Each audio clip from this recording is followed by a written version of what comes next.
Okay, so in this crime scene reenactment, I'm Clementine Martinez and I'm acting as Anton Geisler. This is my axe. I'm acting as Alexander Smith. This is my hammer, and this is Rebecca Smith, the pillow. Okay, so at this time, it's during the night. I'm Anton. I break through the east window, and as I do, I use the axe to break through the window. As I do, I get blood on myself. I leave a hair sample and fingerprints on the window. I throw my axe out of the window, climb through the window. Now I'm in the east room, and I try to open the money chest, but as I do, Alexander Smith and his wife wake up. At this point, I have the money, and I'm trying to run out. Now I'm in the front room. Alexander chases me. We fight, but eventually... There's a struggle. Chairs fall. Yeah, chairs fall. I eventually get the hammer from Alexander. I hit him twice in the head. He falls. I hit Rebecca in the head. She falls. Once she's on the ground, I hit her some more. At this point, I run through the front room, over to the parlor. I'm very shocked by what I just did. I throw my hammer over there. After that, I run out the front door, grab the barking dog, walk over to the workshop, and lock the dog in the shed, leaving behind footprints near the workshop door. Hello, my name is Officer Abigail Rader, and this is a crime scene walkthrough or police walkthrough of what occurred the night of November 13th, 1842. This is the front of the house, and I'm now going to go towards the east room window where the assailant, Anton Geisler, first entered the house.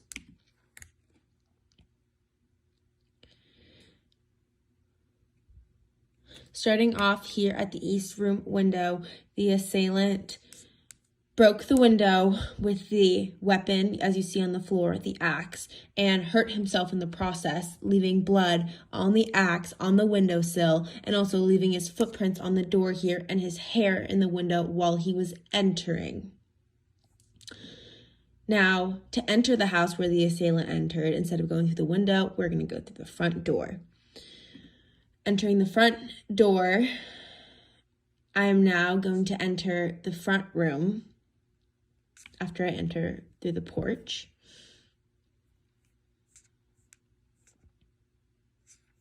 And go past the front room and enter into the east room. At that window, you will see where the assailant entered, took the money out of the money chest where he knew it was prior, leaving his hair, leaving his blood, his hair on the windowsill, and his blood on top of the money chest, and his blood in addition on top of the money chest as well, as we can see here when I zoom in. Next, the blood right there, the broken window from the glass, more blood on the floor, hair on the window you can't really see, and more blood on the window. The assailant later tried to sneak out of the room, but evidently woke up Alexander and Rebecca Smith. He ran into the front room, but Alexander and Rebecca Smith followed him. And Alexander Smith had a weapon, a hammer, and there was a struggle, as you can clearly see, with the chairs on the floor and everything knocked over. The assailant managed to grab the hammer from Alexander Smith and struck him with it and attacked him first, leaving the cast off on the wall and Alexander Smith blood pile on the floor first. And that's why there's also blood on Rebecca Smith. Then he attacked Rebecca Smith because she was less of a threat than Alexander the male was. Attacked her and bashed her in the head, leaving all the blood splatter around. Then the assailant was still in shock of what happened, and he ran into the parlor to get his thoughts together and think about what he had done. And while in the parlor, he dropped the murder weapon in shock, leaving it on the floor, as you will see right now, leaving it on the floor with a pile of blood and his prints on the murder weapon. Later, to stop future commotion that the dog will have once the dog found the bodies, the assailant, Anton Geisler, grabbed the dog, and the dog did not bark because the dog was familiar and aware of the assailant because the assailant lived upstairs for the past month. Grabbed the dog, went outside from the front porch, leaving footprints on the front porch and his blood on the front porch. Later, walking all the way over to the shed, locking the dog in the shed, and also, in addition, leaving his footprints in front next to the shed. Here.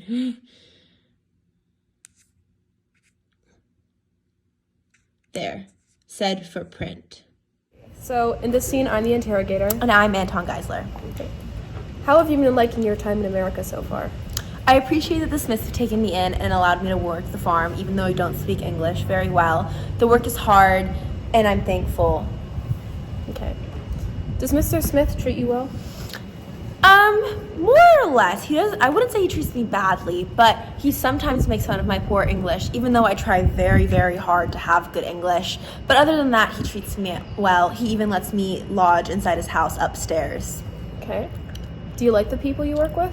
I mainly work with Henry, and I like him a lot because he's made me feel comfortable in America. We don't have a language barrier because he's also from Germany. And he's shown me the ropes on the farm, and he's also helped me transition and help with my English. Okay. Why did you come to America in the first place? The main reason I decided to come to America was for work, all the opportunities. I'm a young man, and therefore not a lot of opportunities are for me there back in Germany. So I came here to get a job, hopefully start a family, and to start a fresh start on a new life. Okay. And what difficulties have you faced since you've come to America? The hardest thing I probably have dealt with is the integration with the new culture. Primarily English. It's really hard to learn the new language. It's very different from Germany, but I'm learning. Okay. And are you happy overall with your experiences here? Yes, I'm very happy that I came over here. There are some things I miss back home in Germany, especially my family, food, and speaking German, but I really like it here. Okay. And what is your job on the farm? Mainly hard labor work, taking care of the animals, the farm work. I'm here to help Mr. Smith as much as I can, which he's generously paying me $4 whole for. And how long have you been working on the farm? I've been working here at the farm for a month, so that's how long my contract was, a month of work for $4. Okay, and where have you been staying while you've been working on the farm? I currently live here at the farm, upstairs in the house. And they have been kind enough to provide me with a room and lodging. The same house as the Smiths live in, correct? Yes. Okay. And how much have you talked with other people here at the farm? I mainly talk with Mr. Bauer, Henry, because we're closest, there's no language barrier, and I can speak with him easily, especially his help with everything integrating into this country. He's very patient with me, translating and helping me, and I'm very much similar to him, so we're very good friends.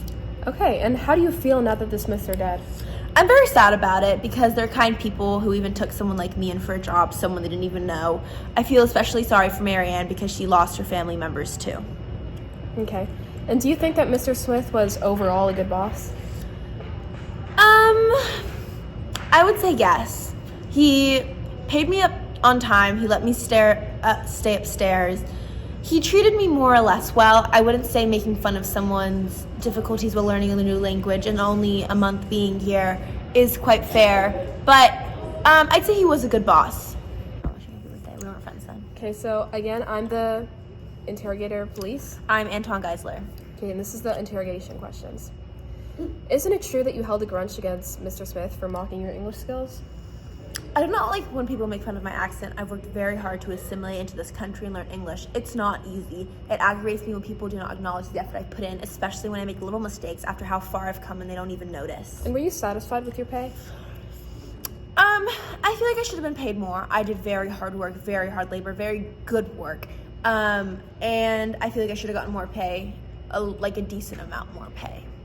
And isn't it true that you knew where the Smiths kept their money? I do not know where the Smiths kept their money. Why do you think I know where the Smiths kept their money? Who told you that I knew where the Smiths kept their money? I didn't know that. Why do you know? I had no idea where they stored the money. And can you tell me exactly how you got that cut on your leg?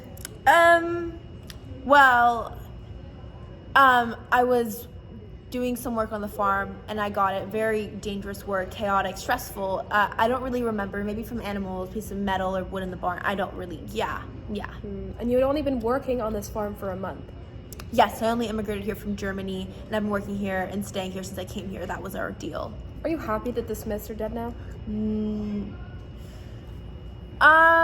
No, I'm not happy that the Smiths are dead. How can you ask me such a question? I'm very sad they died. I don't believe anyone should die, no matter how they treat people. And where were you when the Smiths were killed? By that time, after I'd left from tea, I'd already left the farm because Mr. Smith had paid me. I was planning on maybe going to New York City, seeing any job there. I don't really know yet. I don't like farm work that much. And is there anyone that can testify that you ever left the farm? Henry. No, but Henry left with me. But I got paid and everyone else already left, so the people saw me when Mrs. Smith said Henry. But that's just bad luck. I did not do this. Okay. This is the interview questions with Francis. I'm the detective. I'm Francis Quran. Curran? Curran. I think Quran Quran. is like the Arabic Bible. Quran. Oh, yeah. That's a Q, though. True. But you said it the same way. Okay, 3, Quran. 2, 1. How often did you go to the Smiths farm? They were part of my weekly circuit. I would go around the area on Saturdays and Fridays. Did you know the Smiths well? I think I knew them decently well. I saw them every week to sell them things, so I got to talk to them a little bit sometimes, but I didn't know them that well. Okay. And how did they seem when you saw them on Saturday? Sorry. They seemed like they always did, comfortable and happy enough. They bought the usual things for me, and I went on my way, continuing with my path. Okay. And what do the Smiths normally buy from you? Normally, they bought rope for their farm, I assume, and sometimes the Smith wanted cloth to make clothes and such. They were both very pleasant people. How long have you been living around here for? I've lived here my whole life. I've been doing the circuit for a long time now. I would say I've been here maybe for about 15 years, give or take, so I know the community pretty well. Okay.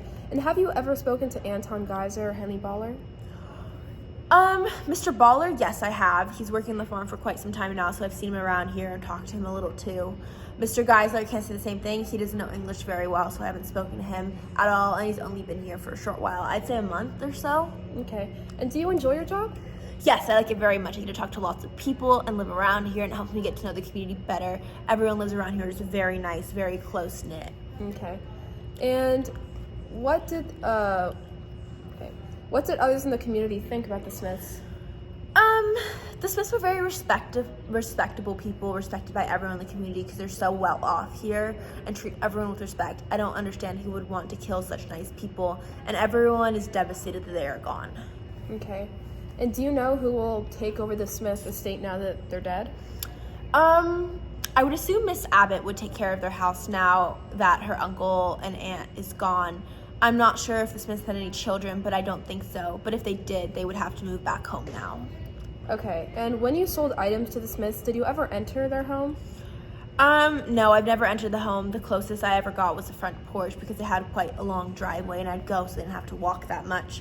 But I didn't want to make them walk all the way on the road so I could come up to the front door because I know they have trouble walking. Okay. Is that it? These are the interrogation questions for Henry Bauer. I am the interrogator. And I'm Henry. How do you feel about the Smiths now being dead? I'm sad about it. I've worked on the farm for a long time, and I know them very well, and they were very good people, and I don't think they deserve to die in such a horrible way. How did you get that nasty cut on your hand? I got it from working on the farm. It's very hard work, very physical work, manual labor, so it could have been from anything. How do you feel about the Smiths as bosses? They were really, really good bosses. I've worked there for a long time. They've always paid me well and treated me well. They offered me work, and that's overall why I stayed with them for so long. Have you ever had any problems with the Smiths? Not that I can remember. They're very kind. Like I said, they've always treated me well, and that's why I've stayed here so long. Have you ever thought of hurting or harming the Smiths? Of course not. I've worked on the farm for so long. Like I said, I really appreciate them as bosses. They've always treated me well, and I would never dream of hurting them. Do you have any issues with Mr. or Mrs. Smith? I have absolutely no issues. They're both fantastic bosses. Is it true that you were aware of where Mr. Smith kept the money, and have you ever wanted to act upon that? It is true that I knew where he kept the money, but that was only because he trusted me and I had worked there for so long. I would never want to take their money. Like I said, they've always paid me very fairly, so ultimately there's just no reason for me to ever take that from them. Do you believe the Smiths got what they deserved? No. Like I said, I respect them both as bosses, and I'm devastated now that they're dead and their poor niece who's now going to have to live without a family. Where were you the night of the murders? The night of the murders, after having tea, I left to go back to where I lived on the estate, which was a little ways from the main house where they lived. What was the reason for tea with the Smiths the afternoon before their death? They offered me and Anton to come over, I think to send Anton off. Overall, it was a very nice tea. It was a little bit unusual, but not completely because I've had tea with them before. Okay, thank you. 3, 2, 1, begin. This is scroll down. This is the interview questions for Henry Bauer. I'm the interviewer, and she is Henry Bauer. Okay. How long have you worked for the Smiths? I've worked on the Smith farm for, I'd say, about 2 years or so. This is my first and only job since I've moved from Germany. Do you like working for the Smiths? Yes, I think they're fantastic bosses. They've always paid me on time, and they allow me to live on the estate for free. How close are you with the new ranch hand, Anton Geisler? We're pretty close. I'd say I've gotten to know him a lot more because I'm his translator, and I'm with him pretty much all day. Would you say the Smiths are good bosses? Yeah, so like I said earlier, they'd always pay me on time. I'm treated very well, and they're kind enough to have employed me for so long. Do you know anyone who might hold a grudge or have a problem with the Smiths?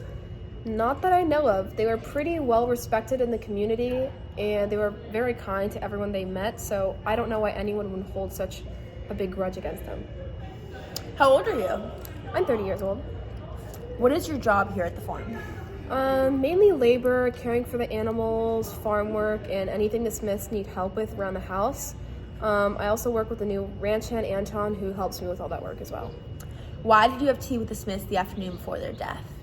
The Smiths invited me in for tea because we were sending Anton off. That was the day that he was leaving, so I think it was to bid him goodbye. How often would you have tea with the Smiths? It's not very common. It's pretty unusual that we have tea, but this was kind of a special occasion, so I think that's why we did it. How did you get those nasty cuts on your hand? From farm work and chores. Like I said earlier, I do a lot of manual and physical labor, so probably from something I worked on the farm. This is the interview questions for Mary Ann Abbott. I'm the interviewer. And I'm Mary Ann Abbott. How old are you? I'm 23 years old. Where were you the night of the murders? I left that Saturday morning to go visit my mother, so by the time the murders had taken place, I was not anywhere near the farm. How close were you to the Smiths? I'm very, very close with them. They're part of my family. Rebecca's my aunt, and Alexander Smith was my uncle. I'd helped them around the house for a long time. I brought them tea that afternoon, actually, but yeah, I was overall very close with them. What is your current residence? I currently live upstairs in the farmhouse, kind of the same situation as Anton, right next to him, actually. Do you know anyone who might hold a grudge or have a problem with the Smiths? Not that I know of. They were very respected in the community. To my knowledge, everyone loved them, so I have no idea. What is your job here at the farm? I mainly help with household chores like cooking or cleaning or taking care of Alexander and Rebecca because they're both getting older now. Did you hear or see anything the night to give a clue of what could have happened the night of the murders? No, I did not. Like I said, I left that morning to go visit my mother, so by that time I had left the farm for quite a while. How close are you with Mr. Geisler? Quite close actually, because we live right next to each other. I see him pretty often, and he's been very kind to me. How did you know about the money chest where the Smiths kept their money? Because I manage the house, I've basically seen every corner of it, and therefore I've seen the money chest, so I knew where they kept their money because of that. Would you say the Smiths were good bosses? Yes, they were my family too. They allowed me to live upstairs. I am able to live a pretty good life and be paid well just for helping out my family. Keep your friends close and your enemies closer. Anton Geisler used, pretended to be friends, and then brutally murdered the Smiths. Your Honor, members of the jury, my name is Abigail Rader, representing the prosecution in this case for the state of California in this action. Ladies and gentlemen of the jury, you are tasked with a grave responsibility today. We are here to present evidence that will prove beyond a reasonable doubt that the defendant, Anton Geisler, committed a brutal crime, the murders of Alexander and Rebecca Smith. Alexander and Rebecca Smith were a kind, caring, elderly couple, pillars of the community, aunts and uncles, brothers and sisters, innocent people who do not deserve to be brutally murdered after doing the kind gesture of opening up their home to the defendant, a friend, Anton Geisler. Throughout the trial, you will hear from witnesses and experts who will paint a clear picture of the events leading up to and following that tragic night. We will show you that the evidence points to one inescapable conclusion: Anton Geisler is guilty of these atrocious crimes. We ask for your utmost attention as we depict our case before you, seeking justice for the victims, the community, and their family. On the evening of November 13th, 1842, after tea at the Smith house, Mr. Bauer and the defendant left. Only later that night, Anton returned to the house for more money after only being paid $4 for his hard work. Anton walked over to the east bedroom window, stepping on the shelter door, leaving footprints on top of the outer door. Anton then used the axe he had to break the window. However, when breaking the window, he cut himself, leaving blood on the axe, and then dropping it next to the broken eastern window to the right of the shelter door. Anton then entered the broken window and left a blood drop from his wound while breaking the window and a hair on the windowsill. When Anton entered the house in the east room, the Smiths were sleeping. He stood there while opening the money box, leaving blood droplets from his cut into the pile of broken glass and blood droplets on the money case lid as he stole the money from the chest. At this point, the Smiths woke up. Anton tried to run away out to the front door through the front room, but Alexander and Rebecca Smith followed him, and Alexander Smith took a hammer with him. Anton fought with Alexander and took hold of Alexander's hammer, first hitting Alexander with the hammer as he was the more significant threat, and then hitting Rebecca Smith in the head. Anton hit Rebecca multiple times, leaving cast off on the wall and blood all over Rebecca's dress on the floor. The fireplace was on because it was cold in November, and Alexander's body burned. Following the murders, Anton took the second weapon from Alexander, went into the parlor, and dropped it in shock, leaving his prints on the hammer. After the murders, to make sure the dog didn't bark when seeing its dead owners, Anton grabbed the dog, dragged him to the workshop, and locked him in to prevent the commotion. The dog did not bark loudly or create commotion, so no neighbors heard anything, because when Anton came to lock it in the shed, it was familiar with him because he'd been living there for the past month. A friend to the dog. To begin to list the overwhelming amount of evidence incriminating Anton Geisler, we will begin with our witnesses, who we plan to call to the stand. We will call an expert footprint, blood, splatter, hair, and fingerprint analyst to the stand who will testify for the comparability, incriminating evidence linking the defendant to the crime. The state will call a DNA expert witness to the stand that will depict the exact DNA map to Anton Geisler at multiple locations at the crime scene. We will call Henry Bauer, Anton Geisler's closest friend, a fellow ranch hand for the Smiths, a friend who will depict Anton's clear motive against Mr. Smith, with Mr. Smith's taunting and mocking of Anton. Anton Geisler has two footprints, one outside the broken east room window, the window that was broken to gain entry inside the house, and the other outside the shed door when he locked the dog in.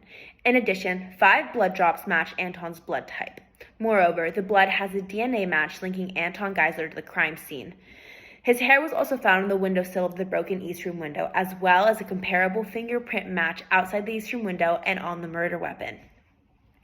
In this case so far, I've already depicted the overwhelming amount of incriminating evidence linking the defendant, Anton Geisler, to the murders of Rebecca and Alexander Smith.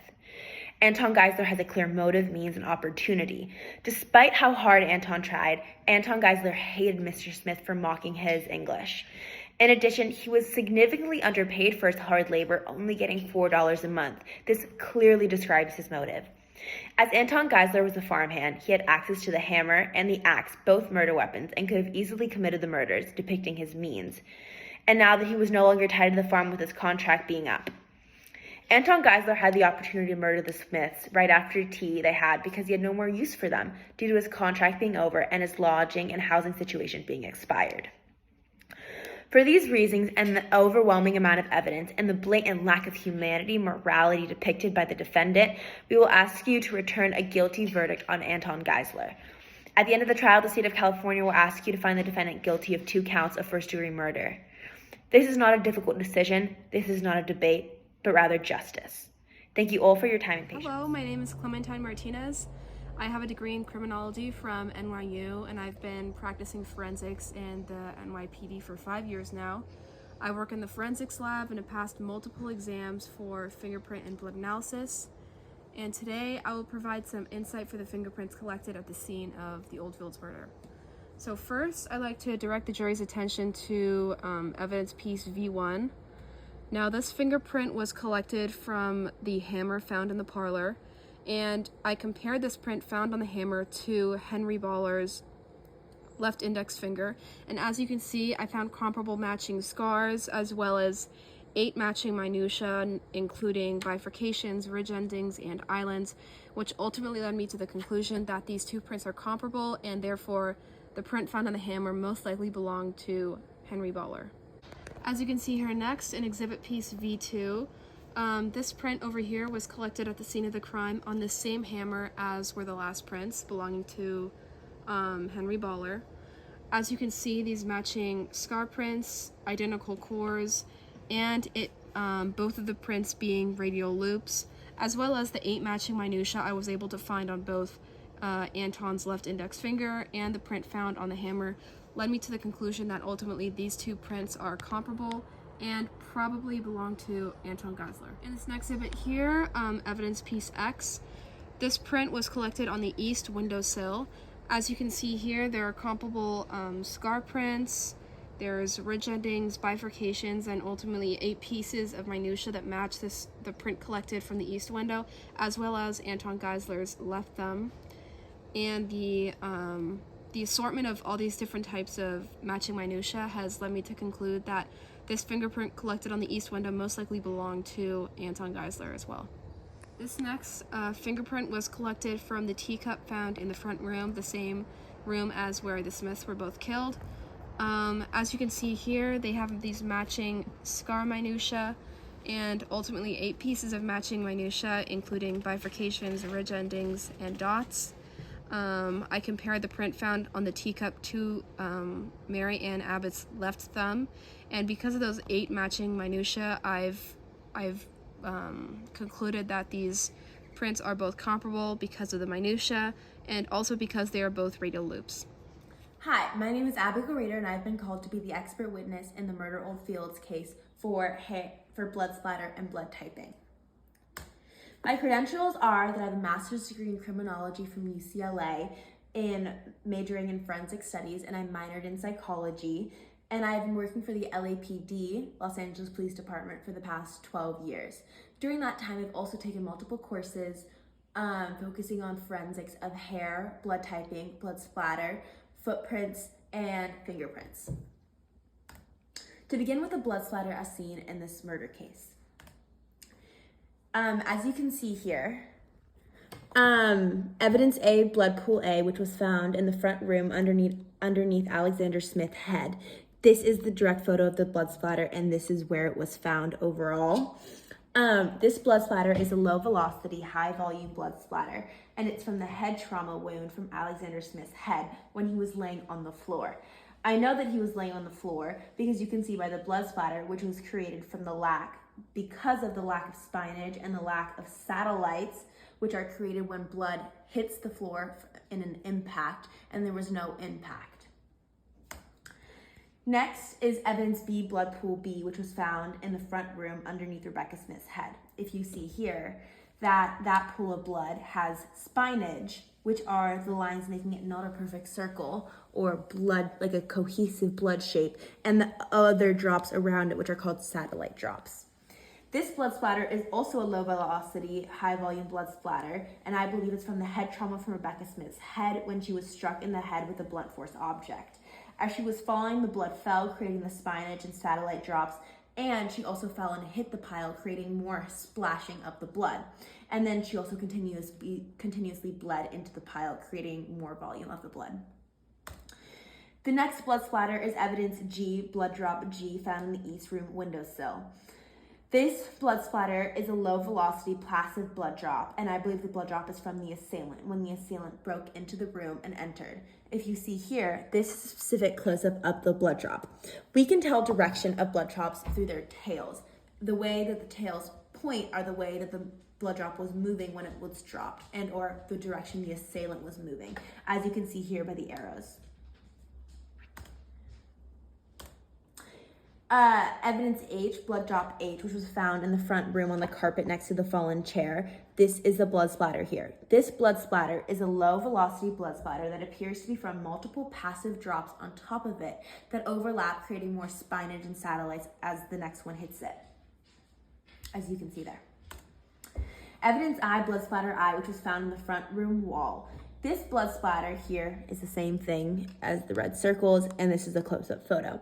This blood splatter is a medium velocity cast off from the assailant as they were attacking the Smiths.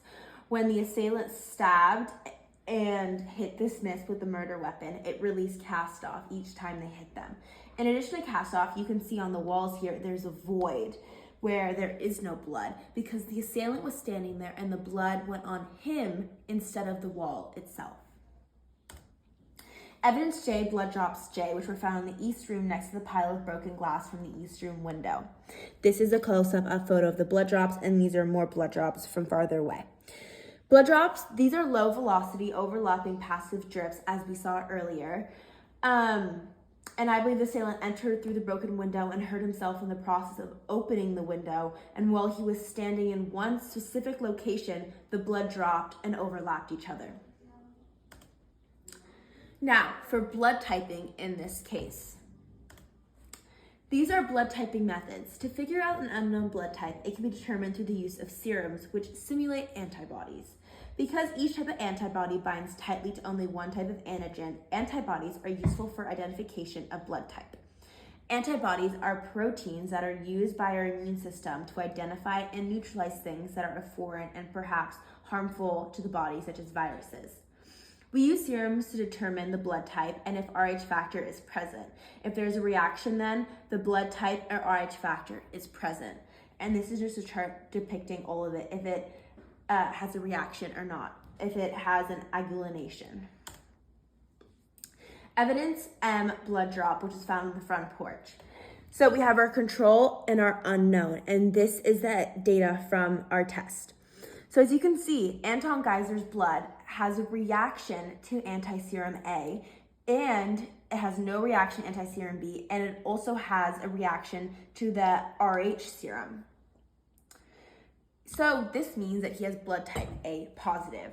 The unknown also has the exact same data from the reaction. It has the same reaction and has the same thing from the test, meaning they are a match for A positive. Both have A positive blood. The same is seen here. Both same blood types are seen. The unknown has a reaction to the anti-A serum, has no reaction to the anti-B serum, and has a reaction to the anti-Rh serum, which means it's A positive, matching Anton Geiser's blood type. This is again seen in evidence blood drop G. The unknown matches the control, which is Anton Geiser's blood type, meaning they're both A positive. Again, seen with J, the unknown, which was found on the pile next to broken glass from the East Room window, it matches Anton Geiser's blood, which was a control. They're both A positive. And again, lastly, seen with the O blood drop, which was found on top of the lid of the money chest in the East Room. The blood test shows that both of these had a reaction to anti-A serum and anti-Rh serum. So did Anton Geiser's, meaning they're both A positive and a match. Thank you. Hi, my name is Abby Rader, and this is my expert witness hair and footprints, which is my extra credit one that I'm doing in addition to my other expert witness I've already done about blood splatter and blood typing. Hello, my name is Abby Rader, and I have a master's degree in criminology from UCLA, which I majored in forensic studies and minored in psychology. And for the past 12 years, I've been working at the LAPD. During that time, I've also taken multiple courses in forensic studies, specifically focusing on blood splatter, blood typing, hair, footprints, and fingerprints. Beginning with the hair that was seen in this murder. The hair matching properties and components. So the way we look at hair to see if it's a match, we can look at the scale patterns, which consist of coronal, spinuous, and imbricate, as shown here. We can also look at the medulla patterns, which are continuous, intermittent, fragmented, and absent, as seen here. And the medulla structures, which are uniserial, multiserial, valculated, lattice, and amorphous.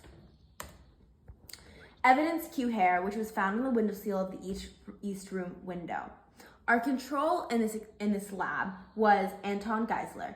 His hair, as you can see, is straight, his color is blonde, his medulla pattern is continuous, his medulla structure is amorphous, and his scale pattern is imbricate.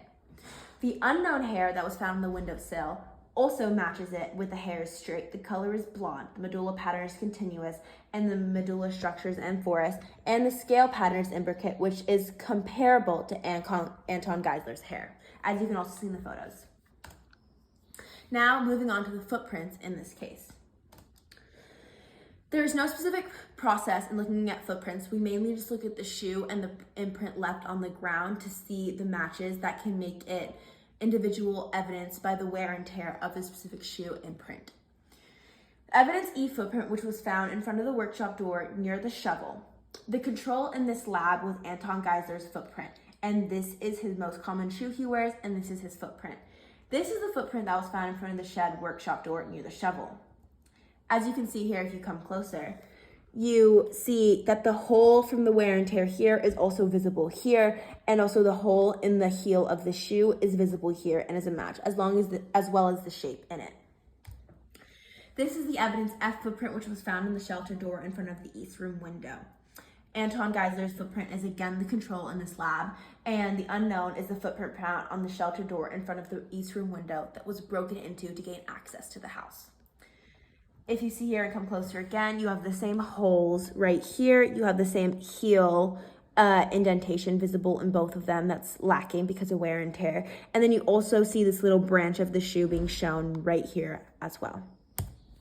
So as you can see, both of these shoes are comparable. Picture Mr. and Mrs. Smith the night of these murders. After having finished their tea for the night, they both peacefully went to bed, only to be brutally awakened in the middle of the night and brutally killed by Mr. Geisler. Beloved by the town, the Smiths were an established and respectable family that lived in Long Island on Old Fields. It was the ease with which the peace was destroyed that I think makes this case especially shocking. It's why this story made headlines across the country. Throughout the duration of this trial, we have learned more and more about Anton Geisler, his life on the farm, his dissatisfaction with his life on the farm, and how it eventually led him to kill Rebecca and Alexander Smith. Ladies and gentlemen of the jury, my name is Clementine Martinez, and today I am on the prosecution of Anton Geisler in this case. I would like to thank the jury for having the patience to be here today and throughout the duration of this trial. Now let me take you back to the night of November 13th. Mr. Geisler's contract had just come to an end, and the Smiths had invited him downstairs to have tea with them before he left. According to the testimony from Henley Baller, a farmhand who had worked on the farm for a long time, he and the defendant had had tea with the Smiths before the defendant had been paid $4 for his work on the farm, as they agreed upon. Little did the Smiths know that this would lead to their end.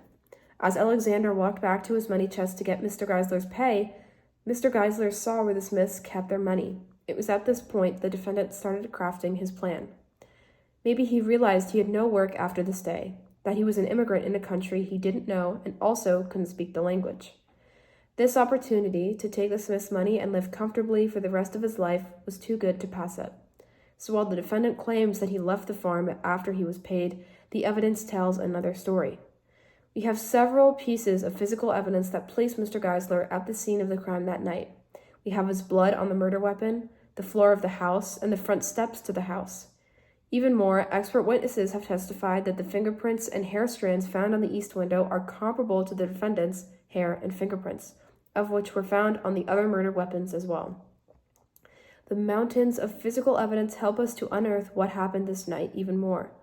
While the Smiths were sleeping, the defendant broke through the east window, in the process cutting himself and leaving hair strands and fingerprints and blood on the windowsill. He then went to the money chest to hopefully steal the rest of their money, as can be identified with the blood drop that the expert witness testified was comparable to belonging to Mr. Geisler.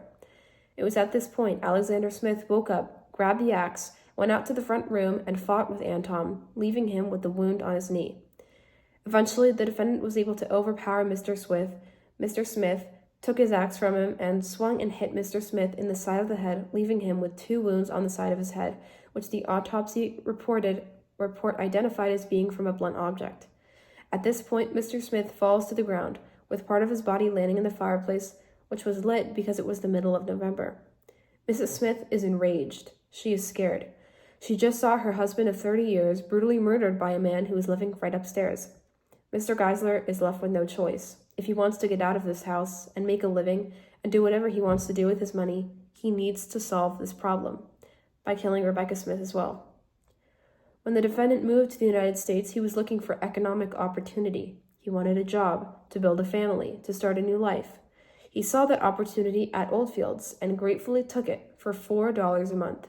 But when he got paid for that measly $4, he realized it wasn't near enough to fulfill his American dream, to make it like he thought he would. So he saw his opportunity for freedom came up, and he took it. He only snuck into the house to get more money. It's why he broke in through the window. He wanted to get in the house and get out.